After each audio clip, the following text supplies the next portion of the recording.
Baik, ya, salam jumpa kembali untuk kita di acara yang sekali 2 minggu ya kita lakukan, ya, yaitu pendalaman Alkitab kita, Group ya, Singapura Group.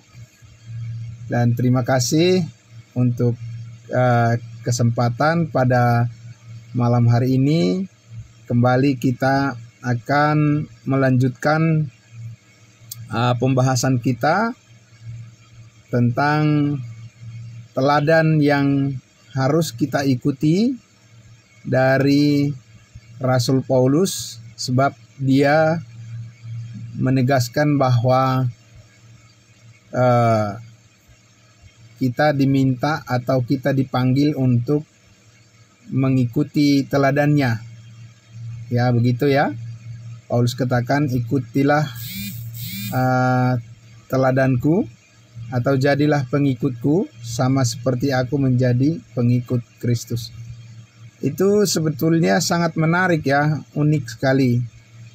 Karena kalau bukan karena ada sesuatu yang khusus atau yang istimewa yang Tuhan berikan, karuniakan kepada Rasul Paulus, tidak mungkin dia berani menyatakan pernyataan seperti itu, ya, bahwa mengikuti Rasul Paulus saat ini adalah sama dengan kita mengikuti Kristus, gitu ya, atau mengikuti Rasul Paulus atau mengikuti Kristus saat ini adalah harus kita mengerti apa yang dikatakan atau disampaikan oleh Rasul Paulus agar kita betul-betul melihat apa yang menjadi kehendak Tuhan bagi kehidupan kita saat ini. Nah, ini sesuatu yang sangat istimewa ya, luar biasa. Dan bersyukur kalau kita dikaruniakan pengertian itu, sehingga apa yang menjadi rencana Tuhan di dalam kehidupan kita bisa terwujud atau bisa tergenapi sebelum Tuhan Yesus datang menjemput kita dan membawa kita ke rumah yang kekal melalui pengangkatan di awan-awan. Nah, ini yang sangat luar biasa. Nah, jadi sudah di-share, sudah dibagikan di grup kita atau di Japri atau di grup juga sudah disampaikan. Topik yang mau kita bahas malam hari ini adalah terkait dengan rahasia Injil Kristus. Ya. Nah, berbicara tentang rahasia itu berarti ada sesuatu yang sebelumnya belum diketahui atau sekarang juga tidak diketahui atau selamanya tidak diketahui, tetap menjadi rahasia. Nah, itu namanya misterius ya.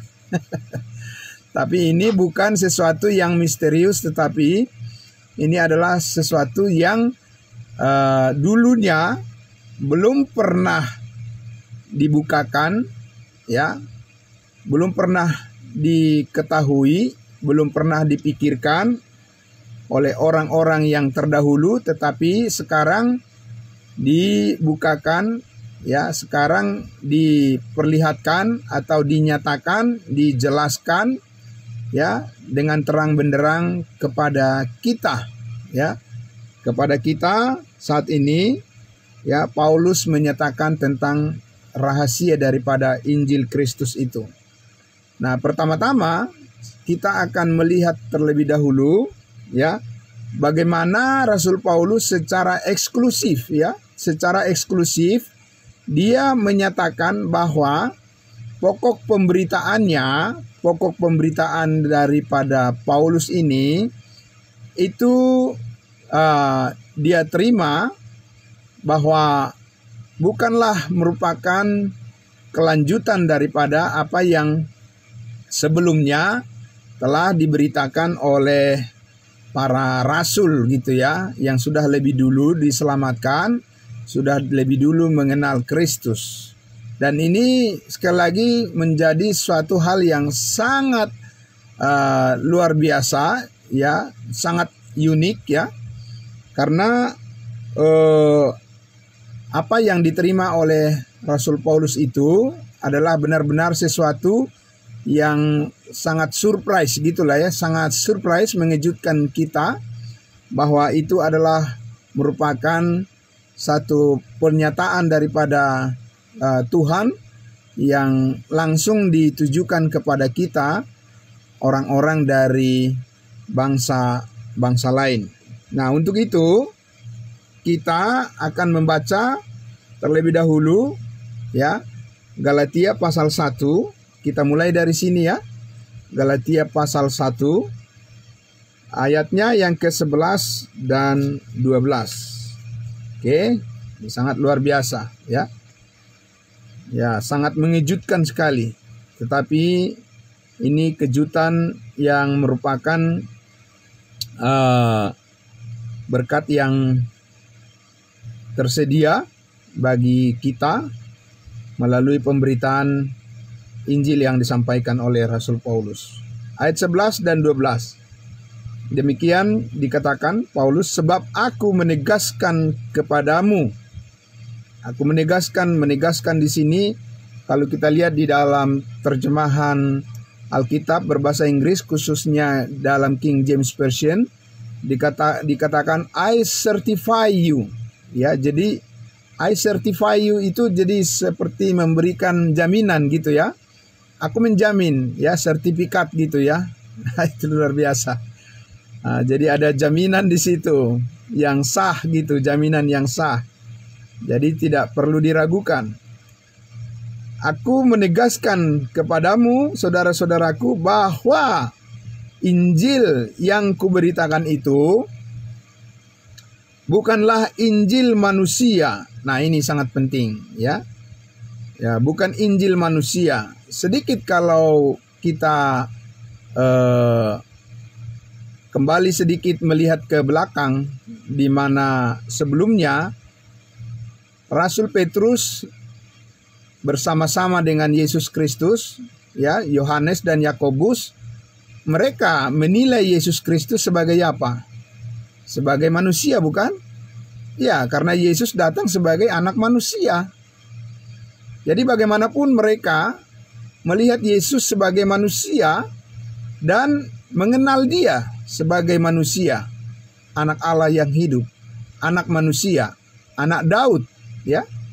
Itu yang mereka kenal di dalam pemberitaan yang Yesus sampaikan kepada mereka, di mana mereka juga pada saat itu berada dalam posisi hidup di bawah hukum Taurat. Ya. Nah, kita tahu hukum Taurat itu, Paulus katakan itu adalah berkaitan dengan hukum insani, begitu ya. Nah, hukum insani, hukum manusiawi. Itu karena memang orang Israel itu kalau kita bisa pinjam istilah, ditakdirkan gitu ya. Mereka ditakdirkan untuk tinggal di bumi ini, cocok mereka untuk tinggal di bumi ini. Maka pengharapan mereka juga adalah di bumi ini. Ya, maka tidak heran kalau Yesus mengajarkan pada mereka ya di dalam doa waktu Yesus mengajar di bukit, ya, dia katakan supaya berdoa, Bapa kami yang di surga, ya, dikuduskanlah namamu, datanglah kerajaanmu di mana? Di bumi. Ya, jadi mereka memang sebagai manusia, di mana mereka telah melihat Yesus Kristus, manusia yang sempurna, ya, yang tanpa dosa, tanpa noda, dan mereka akan menjadi sama seperti Yesus, karena Yesuslah orang Israel yang sejati, yang sesungguhnya, yang telah mereka lihat, gitu ya. Nah, itu sebabnya orang Israel itu juga tidak akan percaya kalau mereka tidak melihat. Nah, itu. Jadi itu merupakan akumulasi daripada semua pemberitaan ya yang telah diterima oleh rasul-rasul sebelumnya. Sebelum siapa? Sebelum Paulus. Nah, jadi di sini Paulus mengatakan bahwa Injil yang dia beritakan saat ini bukanlah Injil manusia. Ayat 12, karena Paulus bukan menerimanya. Menerima apa? Menerima Injil ini, ya, berita kabar baik ini, bukan menerimanya atau tidak menerima Injil itu dari manusia. Nah, ini menarik ya. Kenapa? Karena kalau kita lihat berita yang disampaikan oleh Petrus, Yakobus, Yohanes itu adalah merupakan terusan atau kelanjutan dari apa yang sudah disampaikan oleh para nabi, ya, begitu. Jadi tidak disebut rahasia, karena itu sudah terang benderang, ada bertumpuk-tumpuk fakta dan bukti di dalam Alkitab, dalam Perjanjian Lama khususnya, mengenai berita yang disampaikan oleh Petrus, Yakobus, dan Yohanes, ya. Nah, misalnya saja ketika Petrus mengatakan di dalam suratnya 1 Petrus 2 ayat 9, dia katakan, kamu adalah bangsa yang kudus, imamat yang rajani. Nah, itu dari mana dapat Petrus itu pemberitaan itu? Ya, kalau kita buka di Keluaran 19 kan Elohim atau Yahweh, Yehova telah berjanjikan kepada orang Israel, aku akan menjadikan kamu bangsa yang kudus, ya, imamat yang rajani, yang terpisah dari semua bangsa di muka bumi, kan begitu. Jadi artinya itu, ya, kalau Petrus itu boleh disebut ya the second hand lah itu ya, yang pemberitaan dia itu, karena itu sudah disampaikan oleh nabi-nabi terlebih dahulu, ya kan, baru dia teruskan, disampaikan oleh Yohanes Pembaptis, ya, baru bersama-sama dengan Yesus. Nah, sekarang Paulus mengatakan tidak demikian, ya, karena aku bukan menerimanya dari manusia dan bukan manusia yang mengajarkannya kepadaku. Nah, itu. Jadi ini berarti bukan kelanjutan gitu ya, teman-teman semua. Ini sangat luar biasa, amazingnya luar biasa. Dia katakan bukan karena dia hasil dari bincang-bincang dia, atau di mana dia bertukar pikiran sebelumnya dengan Petrus, dengan Yohanes, Yakobus, dan yang lain, karena mereka sudah lebih dulu mengenal Yesus Kristus, ya. Tetapi bukan dari hasil perbincangan itu atau dari hasil pertemuan itu, pertukaran pikiran itu, Paulus menerima pemberitaannya, ya. Tapi dia katakan apa? Ya. Tetapi aku menerimanya. Menerima apa? Menerima pokok-pokok pemberitaannya, pemberitaan Paulus itu, oleh penyataan Yesus Kristus, ya, revelation. Jadi melalui revelation, ya, penyataan daripada Yesus Kristus langsung diterima oleh Rasul Paulus. Nah, ini menjadi satu yang sangat unik, ya, yang sangat istimewa. Kenapa Tuhan harus memanggil satu orang lagi rasul, ya, sementara dia sudah mempunyai 12 rasul, ya kan? Dan rasul ini berbeda pula, dia punya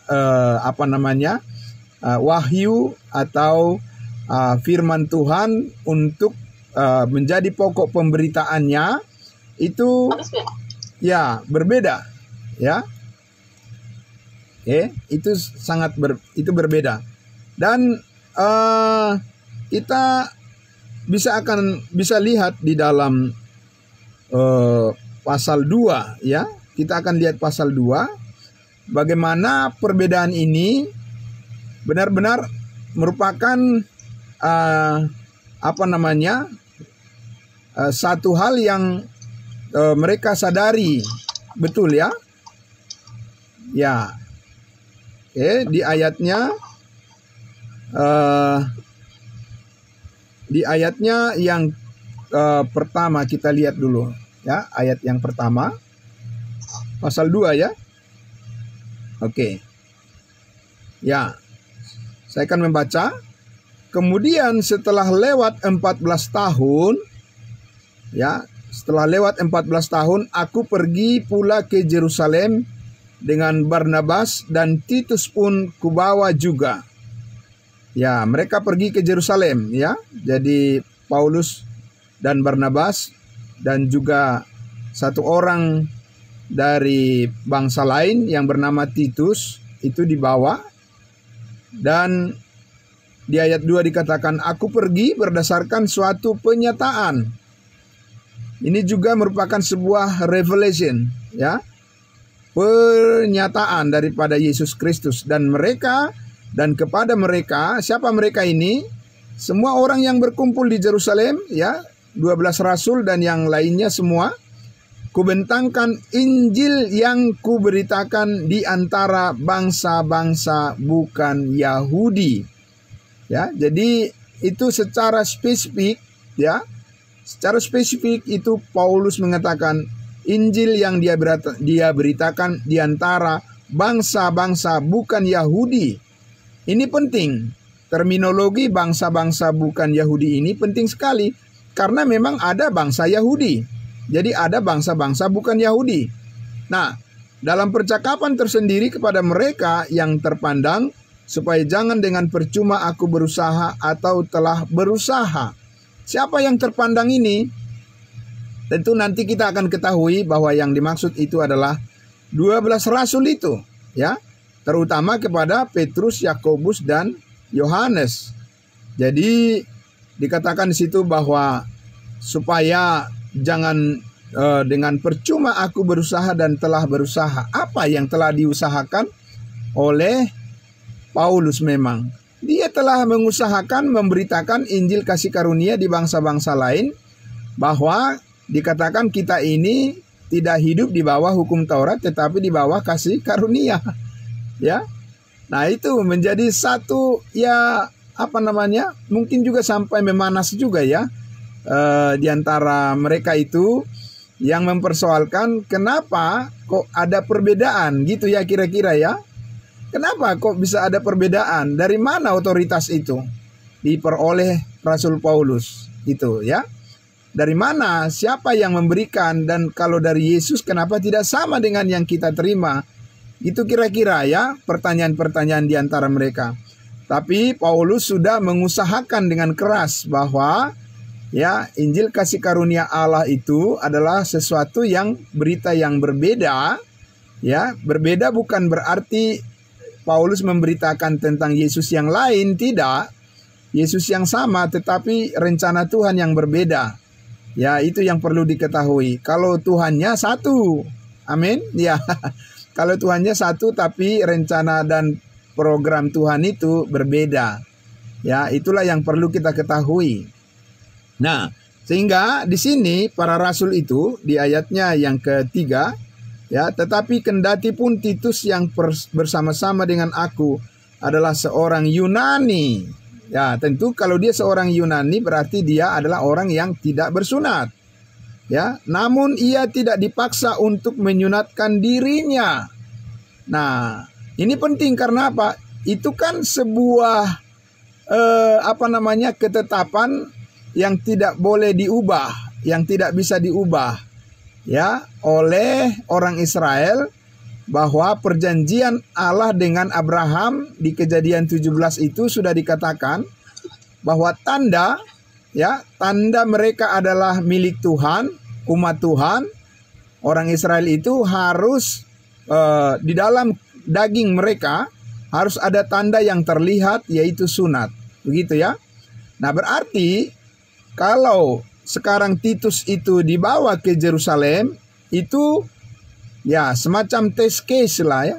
Test case untuk membuktikan bahwa berita Injil yang dibawakan oleh Rasul Paulus itu berbeda dengan yang diberitakan oleh Rasul Petrus dan rasul-rasul yang lain.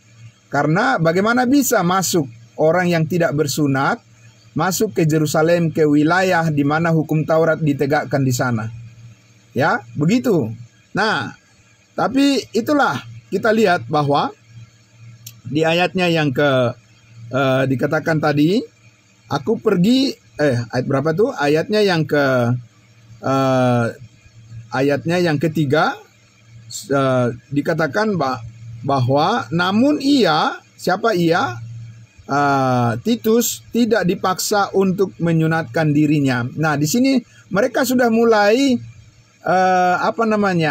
sudah mulai berasa gitu ya.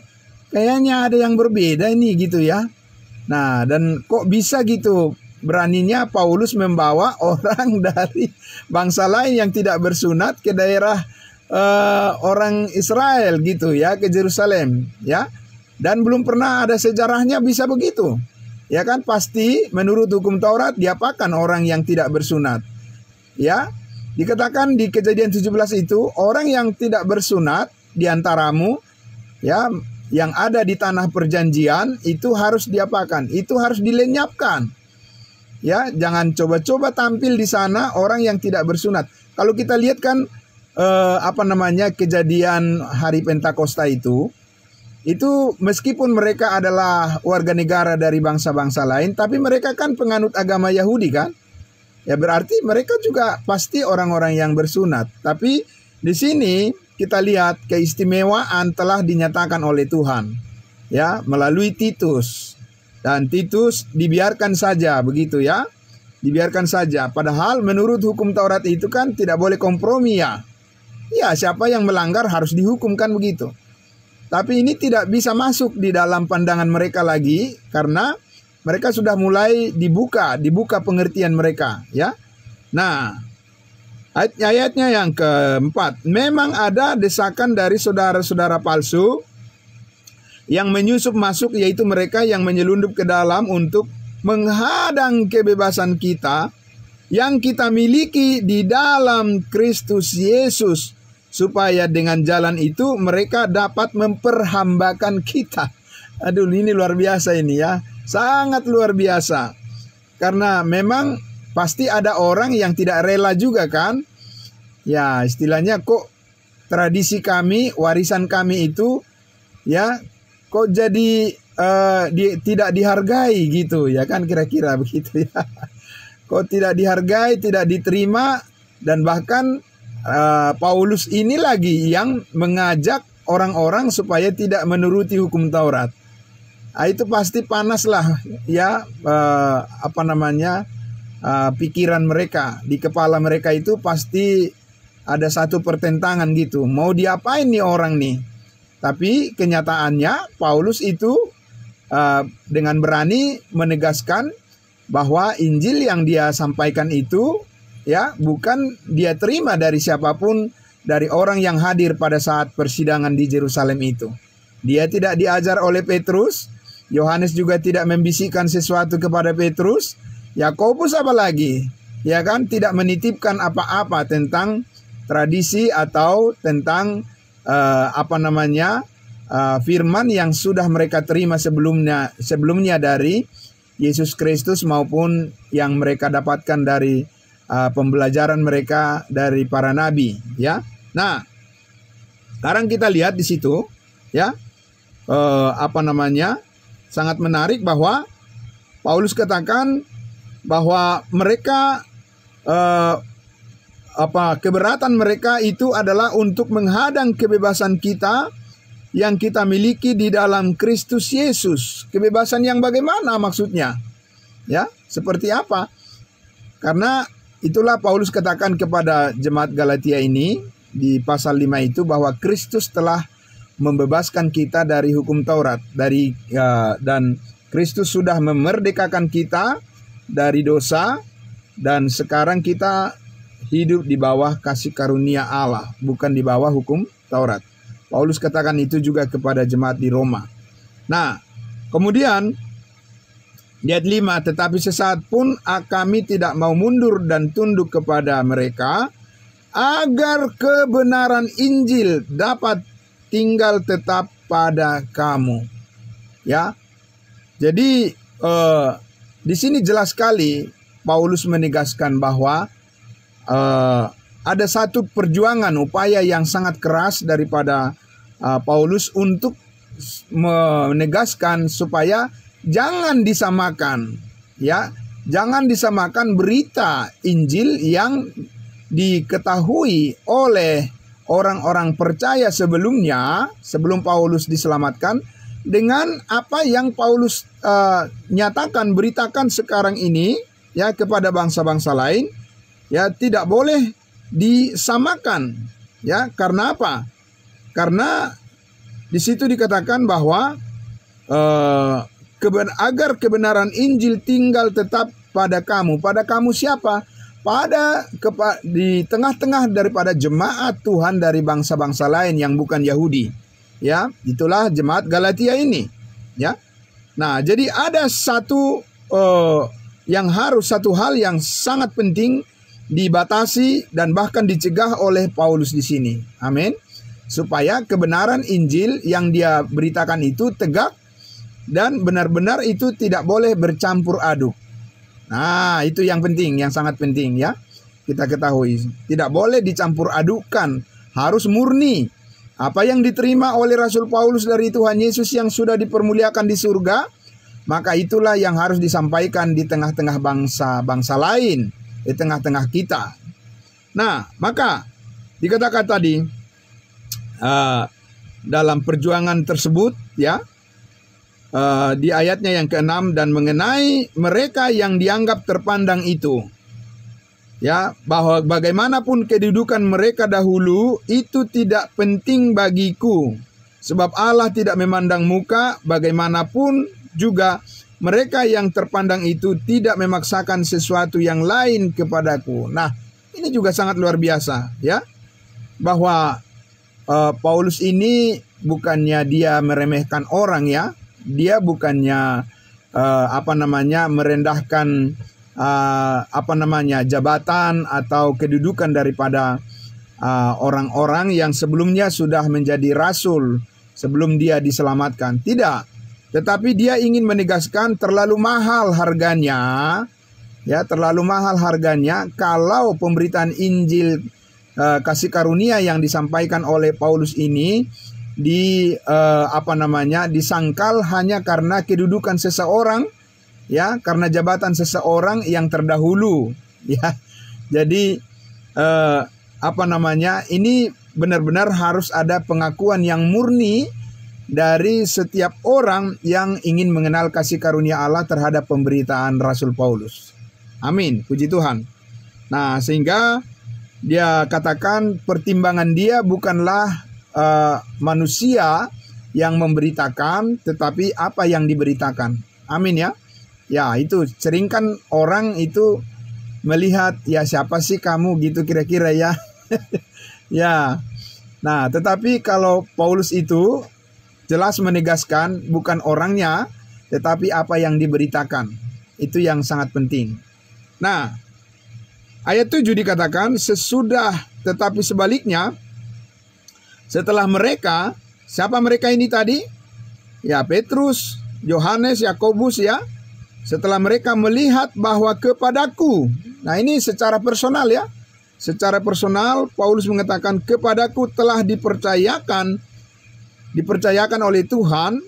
Ya, pasti dia punya otoritas ya, karena dia dipercaya, dia punya tanggung jawab memberitakan Injil untuk orang-orang tak bersunat. Ya, jelas sekali. Jadi kita harus mencari tahu siapa orang-orang yang tak bersunat. Orang-orang yang tak bersunat adalah orang-orang di luar orang yang bersunat. Siapa orang-orang bersunat? Itu adalah orang-orang Israel.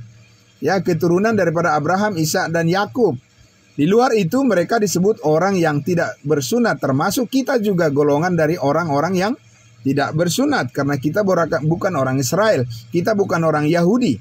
Ya, kita adalah orang-orang dari bangsa lain. Ya.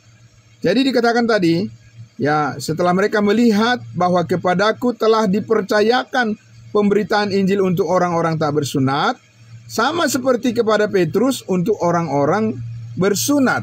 Jadi sekali lagi Tuhanlah yang menentukan, Tuhanlah yang menetapkan ya bahwa Paulus itu adalah rasul untuk memberitakan Injil kasih karunia kepada kita bangsa-bangsa lain. Dan sebaliknya juga sudah terlebih dahulu kepada Petrus, Yakobus dan Yohanes dan 12 rasul kepada orang-orang Israel. Nah, kita juga mengingat di Matius 10 itu Yesus mengatakan kepada 12 murid itu, dia katakan ya Aku mengutus kamu, janganlah kamu pergi ke bangsa-bangsa lain, tetapi pergilah kepada domba-domba yang hilang dari umat Israel. Ketika perempuan Kanaan itu juga minta tolong supaya anak perempuannya disembuhkan oleh Yesus, tapi Yesus tidak menjawab. Karena Yesus mengatakan, ya, aku diutus hanya untuk domba-domba yang hilang dari umat Israel. Nah, jadi tentu saja kita sudah lihat bahwa apa yang didengar dan yang dipelajari oleh Rasul Petrus adalah bahwa mereka memberitakan Injil Kristus kepada sebuah bangsa secara tersendiri. Sedangkan Paulus menerima wahyu dari Tuhan untuk memberitakan Injil tanpa perbedaan bangsa, suku, dan ras, dan sebagainya. Nah, ini ada tentunya Allah tentunya meletakkan kekuatan di dalam setiap pemberitaan Injil yang disampaikan oleh masing-masing yang sudah ditetapkan oleh Tuhan, di mana Petrus adalah untuk bangsa yang bersunat dan Paulus adalah untuk bangsa yang tidak bersunat. Nah, di ayatnya yang ke-8 dikatakan, ya, karena ia Allah yang telah memberikan kekuatan kepada Petrus. Jadi siapa yang memberikan kekuatan kepada Petrus dan bukan kepada Paulus, kan? Ya. Karena ia Allah yang telah memberikan kekuatan kepada Petrus untuk menjadi rasul bagi orang-orang bersunat. Jadi bagaimanapun bukan Paulus yang menjadi rasul untuk orang bersunat, ya. Allah tidak memberikan kekuatan kepadanya untuk menyelenggarakan itu. Ya. Dan dikatakan tadi, ya, ia juga, Allah juga yang telah memberikan kekuatan kepadaku untuk orang-orang yang tidak bersunat. Nah, di sini rahasianya. Jadi Allah yang sama, Allah yang satu memberikan rencananya kepada orang yang berbeda dengan juga tujuan yang berbeda. Ya, tujuan pemberitaan Injil kasih karunia yang disampaikan oleh Paulus adalah untuk orang-orang yang tidak bersunat. Sedangkan tujuan pemberitaan Injil, ya, kerajaan sorga kepada Petrus untuk orang-orang yang bersunat. Dan dua-duanya Allah sendiri yang memberikan kekuatan kepada mereka, tapi tidak boleh dipertukarkan. Amin. Rahasianya di situ, tidak boleh dipertukarkan. Karena kalau dipertukarkan itu nanti, ya, itu yang membuat Paulus itu merasa kok dikacaukan gitu, ya. Kenapa dikacaukan pelayanan yang murni yang sudah saya sampaikan ke bangsa-bangsa lain? Karena itu juga aku terima sendiri langsung dari Tuhan Yesus, begitu, ya. Nah, jadi harus jelas pembagiannya. Pembagiannya harus jelas sehingga kita mengetahui rahasia Injil Kristus yang disampaikan oleh Paulus itu. Nah, kita lihat lagi dan akhirnya ayat 9. Ya, dan setelah melihat kasih karunia yang dianugerahkan kepadaku, ini ada 2 kali disebutkan di sini. Mereka melihat, mereka mengerti, ya, kasih karunia yang dianugerahkan Tuhan kepada Paulus, ya. Maka akhirnya Yakobus, Kefas, dan Yohanes yang dipandang sebagai soko guru jemaat, akhirnya berjabat tangan, ya, dengan aku dan dengan Barnabas sebagai tanda persekutuan, supaya kami pergi kepada orang-orang yang tidak bersunat dan mereka kepada orang-orang yang bersunat. Nah, ini jelas sekali. Sebagai tanda persekutuan. Kenapa tanda persekutuan? Kan mereka orang Israel diselamatkan oleh Yesus juga, kan? Dan kita juga bangsa lain diselamatkan di dalam Yesus juga, ya. Tetapi itu tidak boleh dipertukarkan atau tidak boleh dicampur adukan mengenai pemberitaannya. Nah, itu yang sangat penting, ya. Mengenai pemberitaannya. Kenapa? Karena sekali lagi, ya, Tuhan sudah menyatakan program yang berbeda, ya, di dalam rencana Allah bagi umat manusia itu terbagi dua. Ya. Dari mana kita tahu itu? Ya, secara tersirat ketika di masa penciptaan itu sudah dinyatakan dalam Kejadian 1 ayat 1. Itu ayat pertama yang dibuka di dalam Alkitab, ya. Kejadian 1 ayat 1. Pada mulanya Allah menciptakan langit dan bumi. Bukan bumi saja, Dia juga menciptakan langit, ya, heaven, berarti sorga, ya. Dia menciptakan itu menjadi tempat kediaman daripada orang-orang yang di dalam rencana Allah dibagi dengan tepat, ya, bahwa orang-orang Israel akan tinggal di bumi dan orang-orang dari bangsa lain yang disatukan dalam tubuh Kristus. Dikatakan bahwa kewargaan kita, Paulus katakan Filipi 3 ayat 20, kewargaan kita adalah di dalam surga. Amin. Nah, itu yang sangat luar biasa. Itulah sebabnya mengapa perlu ada kedatangan Yesus yang rahasia. Ya. Jadi kalau kita tanya kenapa Yesus harus datang ya secara rahasia di awan-awan? Karena Dia punya program surga. Ya, Dia akan mengangkat anggota tubuhnya, yaitu setiap orang yang dimeteraikan dengan Roh Kudus, ya, dari semua, ya, bangsa atau dari tanpa perbedaan bangsa, ya, dan yang diselamatkan melalui pemberitaan Injil kasih karunia yang disampaikan oleh Rasul Paulus. Nah, karena itulah, ya, kita akan melihat dulu sebenarnya konten daripada pemberitaan Paulus itu, mengapa itu secara berbeda dan unik, ya, dan secara khusus istimewa kepada kita bangsa lain diberitakan. Apa sih sebenarnya keunikannya, gitu ya. Saya mengajak kita untuk melihat dulu sedikit lagi di dalam 1 Korintus pasal 15, dan nanti kita akhiri di Galatia pasal 1 ini juga, ya, Galatia pasal 1, tapi kita sedikit mengembangkan dulu ke 1 Korintus pasal 15. 1 Korintus pasal 15 untuk menjawab pertanyaan tadi, yaitu jadi memang apa kira-kira, ya, bukan kira-kira lagi, apa pastinya apa pastinya konten daripada pemberitaan Injil yang disampaikan oleh Rasul Paulus itu, sehingga itu begitu penting kita ketahui dengan pasti supaya tidak tercampur aduk dengan pemberitaan Injil Kerajaan Sorga yang disampaikan oleh rasul-rasul yang lain kepada bangsa Israel. 1 Korintus 15 ayatnya yang ketiga dan yang keempat, ya.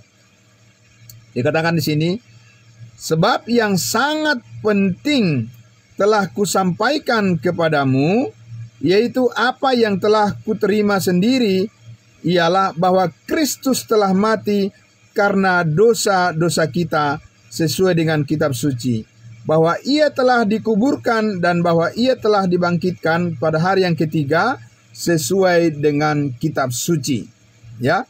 Nah, jadi kontennya adalah pemberitaan tentang kematian dan kebangkitan Kristus yang telah menebus kita dari segala dosa kita. Itulah isi daripada pemberitaan Injil kasih karunia yang diterima oleh Rasul Paulus dan disampaikan kepada kita bangsa lain sebagai jalan keselamatan kita. Amin.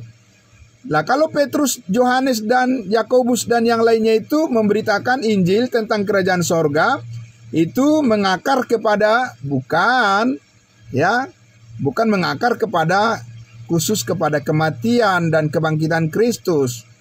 Karena selama Yesus ada di bumi ini, Yesus memberitakan kematian dan kebangkitannya, Petrus sendiri pun tidak percaya. Malah dia menegur Yesus, kan? Dia katakan, janganlah kiranya itu terjadi padamu. Kan gitu. Mereka menghindari itu. Jadi berarti akar daripada iman mereka untuk mengenal Yesus itu bukan pada kematiannya dan kebangkitannya. Ya, mereka tidak menyukai itu. Ya, 12 rasul itu. Bahkan sesudah Yesus bangkit pun dia tunjukkan, nih lihat aku nih. Ya, akulah ini, saya bukan hantu, gitu ya kan? Mereka juga masih ragu-ragu.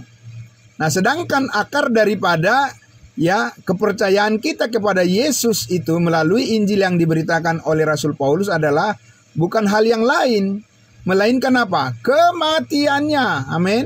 Kebangkitannya. Itu yang menjadi inti daripada hubungan yang menghubungkan kita dengan Tuhan itu. Ya, itulah ya kebenaran yang harus kita percayai dan yang harus dipercayai oleh semua orang. Nah, itu benar-benar adalah satu hal yang berbeda sama sekali dengan apa yang diketahui oleh para rasul sebelumnya. Nah, jadi mengakar pada kematian dan kebangkitannya Yesus Kristus, disitulah jalan keselamatan kita. Nah, satu ayat lagi saya akan ajak kita untuk melihat dulu di Efesus pasalnya, ya. Efesus pasalnya yang pertama, Efesus pasal 2 maksud saya. Efesus pasal 2, ya. Ayatnya yang ke-11 dan ayatnya yang sampai ayat 13. Nah, ini. Ya. Ini yang diperjuangkan oleh Rasul Paulus kepada bangsa-bangsa lain sebagai jalan keselamatan, sebagai anugerah, sebagai kasih karunia yang diberikan oleh Tuhan secara cuma-cuma, ya. Di ayat 11, 12 dan 13 saya membacakan Efesus pasal 2. Karena itu ingatlah bahwa dahulu kamu, siapa kamu di sini? Sebagai orang-orang bukan Yahudi menurut daging. Siapa itu? Ya kita kan? Ya kita ini bukan orang Yahudi menurut daging. Makanya Paulus menulis ini kepada kita langsung. Ya, langsung pada kita, bangsa lain. Apa yang harus diingat, ya? Yang disebut orang-orang tak bersunat oleh mereka yang menamakan dirinya sunat, yaitu sunat lahiriah yang dikerjakan oleh tangan manusia. Yaitu sunat menurut hukum Taurat kan dikerjakan oleh tangan manusia. Ya. Bahwa waktu itu dulu kamu tanpa Kristus tidak termasuk kewargaan Israel dan tidak mendapat bagian dalam ketentuan-ketentuan yang dijanjikan. Nah, itu tadi. Ya, yang saya katakan bahwa akar daripada pemberitaan Petrus, Yohanes, Yakobus itu adalah pada perjanjian, covenant. Ya, perjanjian lama. Perjanjian yang disampaikan kepada Abraham, Ishak dan Yakub, ya, mengenai keturunannya bangsa Israel. Mereka akan mewarisi bumi. Tapi kita nggak mendapat bagian di situ kan? Ya, tidak dapat bagian. Ya, tanpa pengharapan dan tanpa Allah di dalam dunia. Itu ya, itulah keadaan kita. Makanya di Efesus 2 ayat 1 Paulus katakan kamu dahulu sudah mati. Ya, karena pelanggaran dan dosa-dosamu. Nah, itu keadaan kita dulu. Memang hopeless gitu ya. Hopeless, benar-benar hopeless. Sebelum Tuhan membukakan rahasia Injil, kasih karunia melalui Rasul Paulus, kita itu hopeless. Hopelessnya bagaimana? Kalau orang Israel berhasil di dalam menjalankan program Allah, barulah sampai pada kita. Nah, itu. Baru sampai apa? Sampai keselamatan itu pada kita. Karena apa? Yesus di Yohanes pasal 4 itu ayat 22 sudah dikatakan kepada perempuan Samaria itu, ya, bahwa keselamatan datang dari bangsa Yahudi. Nah, itu, ya. Jadi benar-benar hopeless gitu. Tidak ada pengharapan tanpa Allah dalam dunia. Ya. Tapi, nah ini surprise-nya di sini, kabar baiknya di sini. Ini kabar baik yang diberitakan oleh Rasul Paulus yang menjadi pembuka harapan yang besar, berkat yang besar bagi kita. Di ayat 13 dikatakan, ya, ayat 13 Efesus pasal 2, tetapi sekarang, amin, luar biasa. Jadi kita jangan lihat yang dahulu ya, tapi kita lihat yang sekarang. Apa yang sekarang? Tetapi sekarang di dalam Yesus, di dalam Kristus Yesus, bukan di luar ya, di dalam. Jadi kita ini berbicara yang di dalam. Kalau yang di luar ya nggak ikut campur ya, kita tidak ikut campur dengan itu. Tetapi kamu di dalam, makanya pentingnya setiap orang harus bertanya, sudahkah saya ada di dalam Kristus Yesus? Begitu. Amin. Karena kuncinya di situlah kuncinya. Apakah kita orang dalam atau orang luar? Ya, kalau kita berurusan dengan orang dalam, ya bagaimana ya? Ya bolehlah senyum-senyum ya kan, untuk yakin bahwa bereslah itu gitu kan kira-kira. Nah ini, jadi di dalam Kristus Yesus ya, kamu yang dahulu jauh dari keselamatan ya, jauh dari berkat Tuhan, sekarang sudah menjadi dekat oleh darah Kristus. Amin. Ya, Bapak Ibu sekalian, luar biasa ya. Jadi termasuk juga yang ada di live streaming Facebook ya, kita sangat bersyukur semuanya, bahwa bersyukurlah karena Yesus Kristus mau menanggung semua penderitaan dan sengsara hingga dia mati disalibkan. Kalau tidak, coba kita lihat di ayat 12 tadi, kita benar-benar hopeless, benar-benar tidak punya pengharapan sama sekali. Jadi luar biasa. Dulu kita jauh sekali. Ya, bagaimana jauhnya? Ya tunggu dulu dipenuhi Yerusalem. Ya, tunggu dipenuhi dulu Yerusalem. Jadi mereka harus benar-benar menerima Yesus sebagai Mesias sepenuhnya, barulah melalui bangsa Israel itu tersebar ke seluruh penjuru bumi. Mereka akan memberitakan tentang berita mengenai Mesias Yesus Kristus. Dan itu sampai kapan? Ya, sampai kapan? Kita tidak tahu. Tapi sekaranglah dikatakan berita tentang keselamatan itu benar-benar terbuka lebar, terbuka luas. Ya, seluas-luasnya kasih karunia Allah dibuka kepada semua orang. Ya, bahwa di ayatnya yang ke-8 dan 9 pasal 2 itu dikatakan, sebab karena kasih karunia kamu diselamatkan oleh iman. Lebih tepatnya adalah melalui iman, true faith, ya, melalui iman. Ya, jadi imanlah yang dibutuhkan di sini, bukan perbuatan. Itu bukan hasil usahamu, tetapi apa? Tetapi pemberian Allah. Pemberian Allah di sini grace alone. Itu kalau kita lihat di Roma pasal 3 dia katakan, ya, Paulus katakan, oleh kasih karunia Allah telah dibenarkan dengan cuma-cuma, free. Ya. Jadi kalau ada misalnya promosi buy two get one free. Gitu ya. Itu benar-benar free apa tidak? Itu tidak free, bayar, ya. Bayar itu, ya kan? Beli 2 dapat gratis 1. Itu tidak, itu strategi marketing saja, ya kan? Kalau ini tidak, ya benar-benar free. Ya, diberikan secara gratis, cuma-cuma, ya gratia, tetapi itu karena sudah dibayar mahal. Tapi bukan kita yang bayar, begitu ya. Bukan kita yang bayar, nggak sanggup kita membayarnya. Hanya darah Yesus yang tertumpah di Bukit Kalvari, itulah yang membayarnya, sehingga kita menerima anugerah keselamatan itu dengan cuma-cuma. Dan bagi kita, itu adalah merupakan satu pengalaman hidup yang paling berharga dari semua pengalaman hidup kita yang pernah ada. Amin. Dan yang kedua, pengalaman kita yang sangat luar biasa nanti adalah ketika kita berjumpa dengan Tuhan Yesus langsung. Nah itu ya. Jadi kalau begitu ya, itu kita akan akhiri dulu dengan sebelum kita sampai kepada bagian yang terakhir di Galatia tadi, saya mengajak kita melihat apa yang dikatakan oleh Rasul Paulus, bahwa berita Injil yang dia sampaikan yang luar biasa ini, bahwa melalui pencurahan darah Yesus Kristus, keselamatan sekarang ini diberikan dengan cuma-cuma, bukan dengan bayar, bukan dengan usaha, bukan dengan perbuatan baik atau dengan kurban-kurban dan lain sebagainya.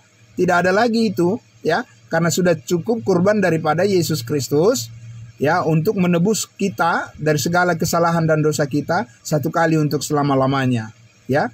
Dan kita lihat inilah yang Paulus katakan di ayatnya.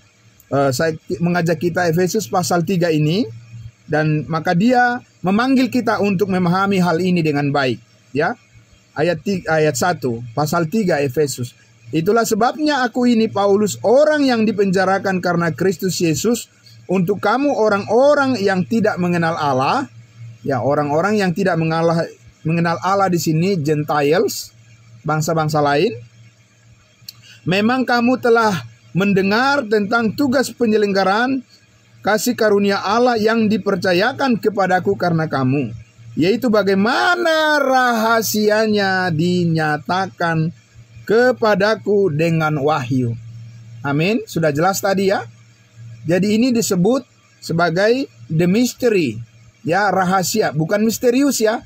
Lain misterius. Kalau misterius itu nggak jelas itu dari mana asal usulnya dan kemana akhirnya, ya kan. Kalau ini jelas dari mana asalnya. Dulu jauh, sekarang sudah menjadi dekat oleh darah Kristus. Jadi ini rahasia yang dibukakan pada kita, ya. Dikatakan yaitu bagaimana rahasianya dinyatakan kepadaku dengan wahyu, seperti yang telah kutulis di atas dengan singkat. Apabila kamu membacanya, kamu dapat mengetahui daripadanya. Apabila kamu membacanya, itu pentingnya kita membaca Alkitab, amin. Kalau nggak membaca Alkitab, kita nggak tahu tuh, ya. Paulus katakan rahasia itu kita mengerti apabila kita membaca firman Tuhan, ya. Yaitu bagaimana pengertianku akan rahasia Kristus yang pada zaman angkatan-angkatan dahulu tidak diberitakan kepada anak-anak manusia, tetapi yang sekarang dinyatakan di dalam roh kepada rasul-rasul dan nabi-nabinya yang kudus. Itu tadi. Dalam pertemuan mereka di Yerusalem itu, Paulus memberitahukan pada mereka semua jadi tahu rahasia itu kan. Ya, narasumbernya adalah Rasul Paulus. Dan semua mereka yang hadir pada saat itu jadi mengerti, melihat kasih karunia yang Tuhan anugerahkan kepada Paulus. Ayat 6, yaitu bahwa orang-orang bukan Yahudi, ya, orang-orang bukan Yahudi karena berita Injil turut menjadi ahli waris dan anggota-anggota tubuh dan peserta dalam janji yang diberikan dalam Kristus Yesus. Yaitu orang-orang bukan Yahudi mendapat keselamatan menjadi pewaris. Lah, kalau ya kita melihat di dalam perjanjian lama, itu bukan rahasia. Karena apa? Melalui janji Allah kepada Abraham pun sudah dinyatakan kan, bahwa melalui keturunanmu semua bangsa di bumi akan beroleh berkat. Nah, itu bukan rahasia kalau itu. Berarti yang dinyatakan oleh Paulus di sini bukanlah yang ada di kitab Kejadian pasal 12 itu, ya. Karena kalau itu sama, berarti bukan rahasia namanya. Kan begitu, itu berarti bagian dari nubuatan. Tetapi yang sampai pada kita ini adalah benar-benar rahasia yang sebelumnya belum diberitakan. Jelas sekali ya. Ayat 5 tadi, yang pada zaman angkatan-angkatan dahulu tidak diberitakan kepada anak-anak manusia. Ya, belum pernah diberitakan itu. Apanya yang belum pernah diberitakan? Bahwa bangsa-bangsa lain itu diselamatkan tanpa melalui Israel. Itu nggak ada itu diberitakan di kitab perjanjian lama. Yang ada adalah bahwa melalui Abraham dan keturunannya seluruh bangsa di bumi beroleh berkat. Ya, jadi rahasia inilah yang diberitakan oleh Rasul Paulus melalui Injil Kristus yang disampaikannya. Bahwa saat ini kita langsung menerima karunia Roh Kudus, menerima meterai Roh Kudus, Efesus 1 ayat 13, ketika kamu percaya pada Injil keselamatan, langsung dimeteraikan dengan Roh Kudus sebagai jaminan untuk memperoleh seluruh apa yang disediakan oleh Allah bagi kita. Jadi, ya, di sini kita melihat bahwa kita menjadi peserta dalam janji yang diberikan. Bukan yang diberikan kepada Abraham, tapi yang diberikan dalam Kristus Yesus, bahwa kita adalah anggota-anggota tubuh Kristus. Amin. Ya, kita adalah anggota-anggota tubuh Kristus yang diposisikan, ditempatkan di atas, yaitu di surga. Kalau orang Israel itu, mereka diposisikan bukan sebagai tubuh Kristus, tapi sebagai kerajaannya di bumi. Ya, karena mereka berbahagialah sebab merekalah yang punya bumi. Kenapa bisa begitu? Karena itu janji Allah kepada Abraham bahwa aku menetapkan Allah berjanji kepada Abraham bahwa Allah memberikan kepada mereka tanah pusaka, yaitu tanah Kanaan, menjadi warisan mereka selama-lamanya. Ya, tentu saja sekarang saat firman itu belum tergenapi. Tapi yang tergenapi sekarang adalah bahwa kita sekarang memperoleh segala berkat rohani di dalam surga, di dalam Kristus Yesus Tuhan kita. Nah, jadi ya, saya akan menutup dengan membacakan, tadi sudah saya janjikan, kita akan mengakhiri di Galatia pasalnya yang pertama, ya. Sebagai penegasan, Galatia pasal 1 ini, agar kita pertama-tama ya bersyukur kepada Tuhan karena kita sekarang diberi pengertian rahasia Injil Kristus, tetapi juga kita harus diberikan satu warning, ya, peringatan jangan sampai salah di dalam menyampaikan sebuah berita tentang Yesus. Jangan salah, karena kalau salah fatal sekali, ya kan? Bagaimana fatalnya? Kita lihat di ayat 6, Galatia pasal 1 ayat 6 sampai ayatnya yang ke-9. Ya. Aku heran bahwa kamu begitu lekas berbalik daripada Yesus, yang oleh kasih karunia Kristus telah memanggil kamu dan mengikuti suatu Injil yang lain. Nah, itu. Ya, jadi ini warning, jangan sampai beralih, jangan sampai menerima berita yang salah gitu ya, karena akibatnya sangat fatal. Ayat 7, yang sebenarnya bukan Injil, hanya ada orang yang mengecaukan kamu dan yang bermaksud untuk memutarbalikkan Injil Kristus. Ya, itu. Jadi harus konsisten dengan apa yang disampaikan Paulus tadi, bahwa yang terpenting telah aku sampaikan kepadamu, bahwa Kristus telah mati dan bangkit untuk dosa-dosa kita, untuk mengampuni segala dosa kita. Itu beritanya. Lain daripada itu Injil lain. Dan apa akibatnya kalau memberitakan Injil lain? Ayat 8 dikatakan, tetapi sekalipun kami atau seorang malaikat dari sorga yang memberitakan kepada kamu suatu Injil yang berbeda dengan Injil yang telah kami beritakan kepadamu, terkutuklah dia. Nah, itu mengerikan sekali, ya.